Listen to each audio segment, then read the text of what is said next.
Let's talk about prelabor rupture membrane.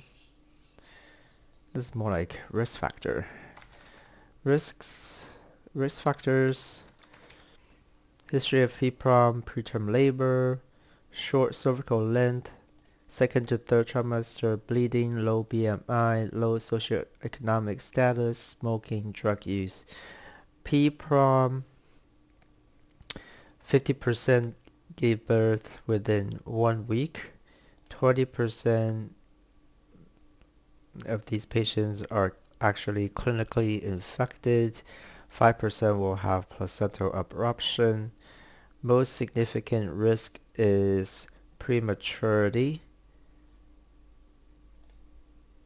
ARD, sepsis, intraventricular hemorrhage, necrotizing enterocolitis.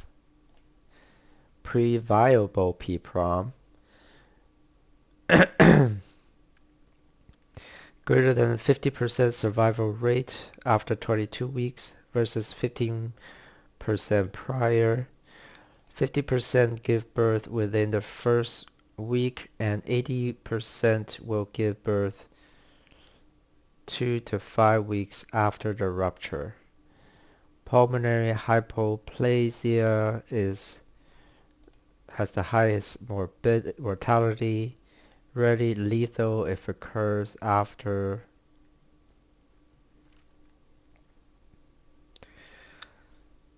the PPROM. Prolonged oligo can lead to powder-like feces, limb contractures. Termination or expectant management should be offered. Can consider course of latency antibiotics. Tocolytics not recommended.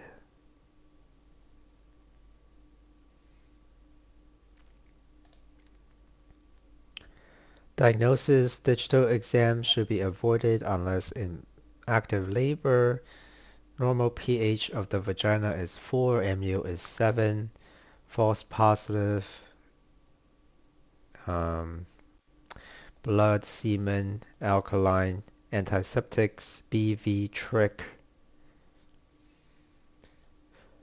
Unequivocal diagnosis, we can use indigo carbon dye, and inject indigo carbon dye with ultrasound guided installation. Passage of blue dye in the vagina. We can have a pad in the vagina for 30 minutes. Fluorescein can be used as a alternative dye. FFN is a sensitive but non-specific test. Negative test is strongly suggestive of intact membrane. Positive test, not diagnostic.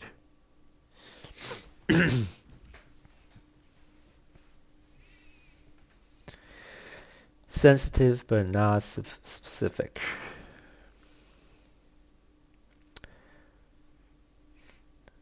Management of term rupture, induction of labor, reduce the time to delivery and rates of chorial endometritis and NICU admission with no increased risk for C-section. 80% start labor within 12 hours, 95% start within 24 hours. 12 to 24 hours expected management period is reasonable if all is reassuring. Sufficient amount of time should be allowed, plus 18 plus hours with adequate contractions before diagnosing failed induction. Induction with prostaglandins increase the risk of chorial compared to oxytocin. Serial monitor of white blood cell count and other markers of inflammation is non-specific. Management of PPROM. If PPROM occurred less than 34 weeks, antibiotics is indicated to prolong gestation. Immediate delivery versus expected management after 34 weeks. So immediate delivery has a higher risk for ARDS and longer NICU stay. Induction did not reduce neonatal sepsis, did reduce the risk of chorio. Delivery at 34 weeks, but can offer expected management in the hospital until 37 weeks. Fetal growth and NST, check for maternal fetal tachycardia, fever, fundal tenderness. White blood count trending is not helpful. Vaginal progesterone is not recommended. Tocolytics before 34 weeks lower the risk of delivery within 48 hours, but has a higher risk of chorio. It's not recommended after 34 weeks. Sucrose retention for more than 24 hours after PPROM is associated with pregnancy prolongation, but increased rate of sepsis, neonatal sepsis, respiratory distress, and chorio. If remain in place, and prophylactic antibiotics should not be more than 7 days. Steroid use, reduced neonatal mortality, RDS,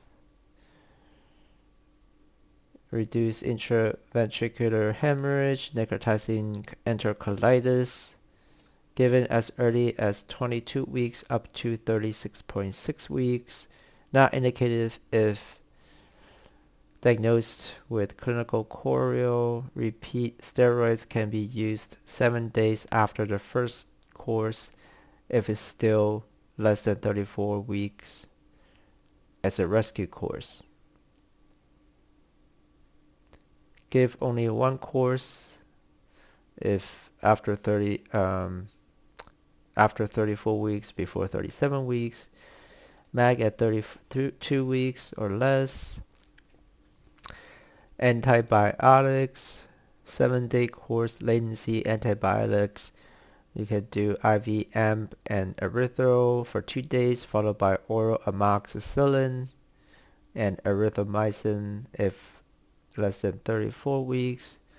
Ampicillin 2 gram IVQ6 plus erythromycin 250 milligrams IVQ6 times 48 hours. Then you switch to amoxicillin 250 milligrams POQ8 plus erythromycin 333 milligrams Q8 times 5 days. Or you could just give 1 gram PO azithromycin on admission instead of continuing erythromycin.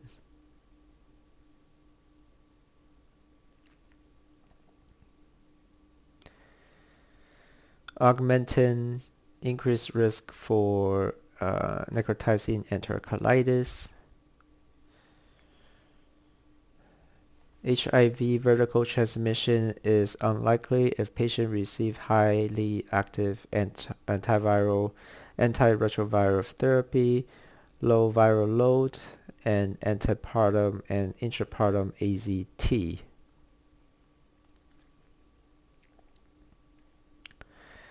HSV, third trimester, acquired genital herpes, primary or non-primary first episodes. Vertical transmission is 50% as compared to 3% for reactivation of herpes at time of labor. If active disease or prodrome syndrome, a prodrome symptom, first episode in the third trimester, C-section is recommended. So if you have your primary or non-primary first episode in the third trimester, the vertical transmission rate is 50% compared to only 3% for reactivation of HSV at the time of labor. If you have an active disease, or if you have prodrome symptoms, or if you have your first episode in the third trimester, C-section is recommended. Prom after amnio, only 1% chance. Reaccumulation are expected 1 month. 72% is reaccumulated. Outpatient management can be considered. Future pregnancies, prior spontaneous preterm birth should be started on progesterone supplement starting at 16 weeks to 24 weeks. Cervical placement is associated with significant decrease in preterm birth indicated for singleton prior spontaneous preterm birth at less than 34 weeks with a short cervix less than 25 millimeter before 24 weeks.